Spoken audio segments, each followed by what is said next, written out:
Böyle bolup görmedim ben aslında. Çıkarıp bilem o seni aklımdan. Oyunuvam bilem o vaktında. Koy verin o beni. Bu diş bolsa da beni oyalma. Onsuz dem alma olmam.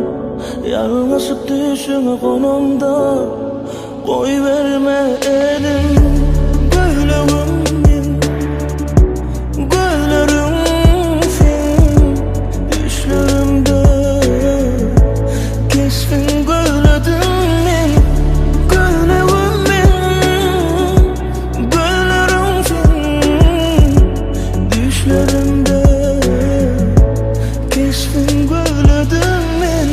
Yerden oyunum, yanımda sen yok. İyisin yazsın üstünden, giden o tek. Dememi dursadım, üskürdüm. Yanlarını gür sesin, eştirli birden gül sesin. Sen diyen yali gözlesin. Kaydıp tapmacak yali, başladım alcıra. Ehli caylan kapılarını itip, bilem okçuda. Aytmalı ekenne, gelmeyecek olsan cuda. Bu yaradan son, verilmeyecek yali şıpa.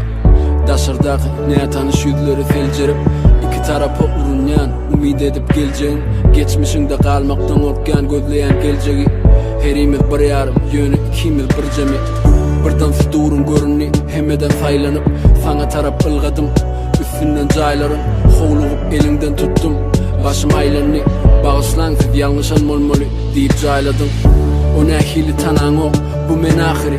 Elini çektin, arttı yürekteki ağrı. Gözlerinden düşündüm, içindenim tanan o.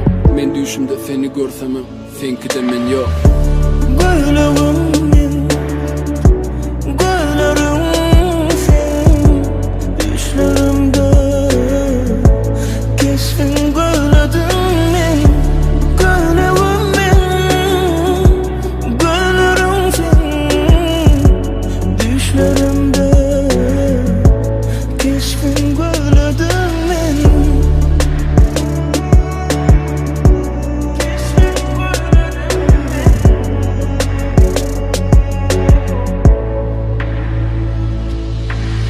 Sesinle yürüsem tutuşuğunu bilen yani.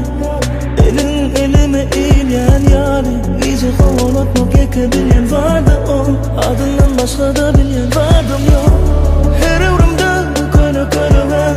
Gödüğümden yeter derdim dünya. Gelemde yaşayan belki bu yolu yaşlı yanlışırda yaşama. Gözlerim ben, gözlerim sen. Düşlerimde keskin gözledim ben. Gözlerim ben, gözlerim sen. Düşlerimde keskin gözledim.